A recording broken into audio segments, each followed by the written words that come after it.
It's hard to describe that feeling when you're at your loneliest. You still feel like somebody's there. As I looked into the fog, all I could see was maybe a couple of meters down the road, and a few small areas around. Honestly, I probably scared myself my imagination alone. In truth, my self-implemented fear paled in comparison to the true nature of the fog. I know I haven't really explained myself, and to be true, it's hard to know where to start. I came outside my building. I do it a lot. It's sort of my way of clearing my head, allowing myself to think my priorities. Though this night was a little different. It started out the same as any other, but this night was Halloween, and for some unknown reason there was a thick fog, which if I'm honest is actually pretty rare, especially in the outskirts of London of all places. I know most rational people just think it's a regular natural occurrence that was bound to happen eventually, but truthfully, I'm more of a superstitious person, so that probably explained the way I was feeling.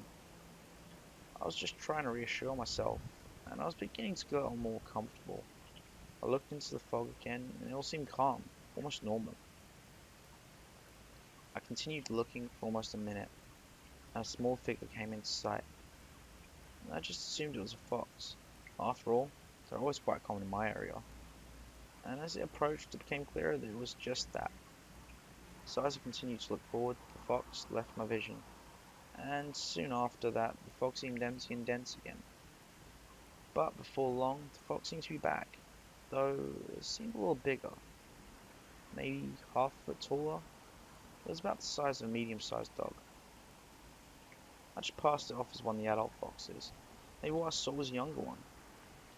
It stared me down from within the fog for quite a while. Something about being stared down by a fox can make anyone nervous. After all, in the right conditions, they can be dangerous in their own right. After rolling up a cigarette, I looked up again and it started moving, though now it was walking in my direction.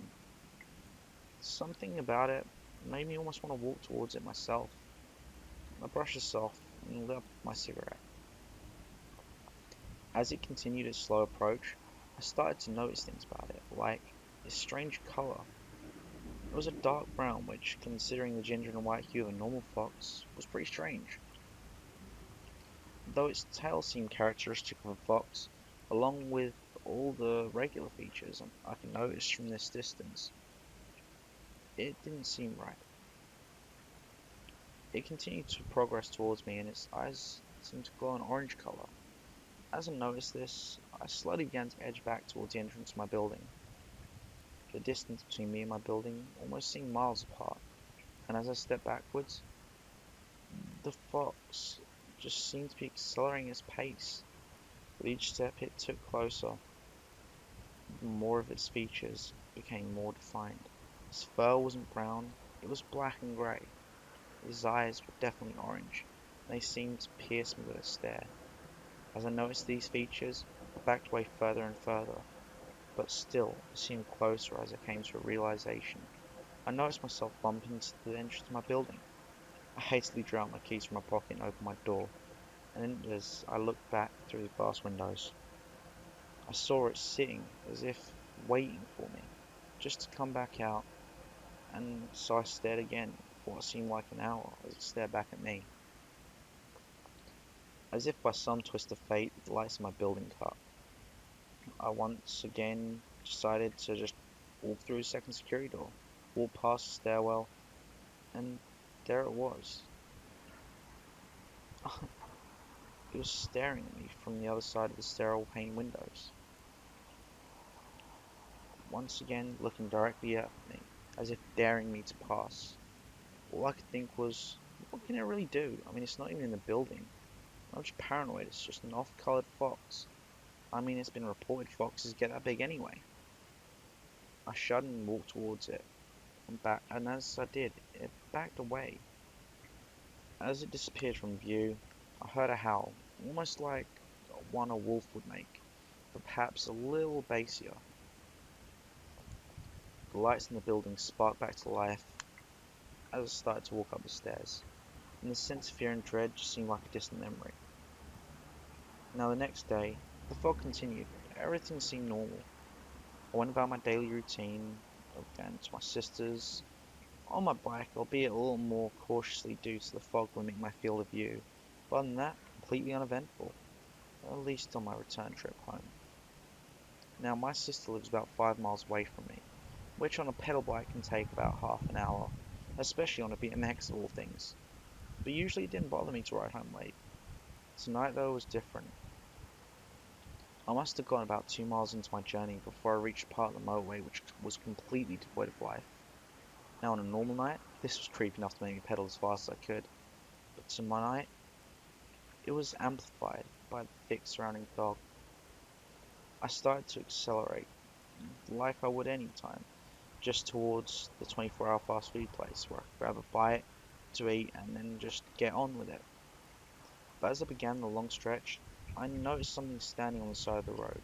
It looked like the fox again. With no interest to interact or acknowledge it, I began to pedal at my maximum speed, thinking that something like that, no matter how scary, wouldn't catch up with me, even if it wanted to. After all, it was just an animal. Not a pretty one, but still an animal. As I continued down the path, I began hearing another scary sound, like something running. I looked behind me and with dismay, I saw it. I had to do a double take just to make sure, but it was unmistakable. It was running down the road on the other side of the old A13. It completely passed me, and although my heart was pounding, it clearly had no interest in me. Which, to be honest with you, at the time I was pretty grateful for. As I continued, I came up to the fast food place, noticing the telltale blue lights flashing in the middle of the road. There was a body. A middle-aged woman with horrific visual damage, from her leg bent in impossible ways to her head being snapped to the side, and a pool of blood surrounding her. As I arrived at the scene, I asked the police what happened. They simply told me it was a wild animal attack, believed to be a large fox. Although nobody could really make out what it was in time due to the fog, I felt lightheaded and sick to my stomach, and decided now would be a good time to go on a bus. I was close to a bus stop that went all the way to mine.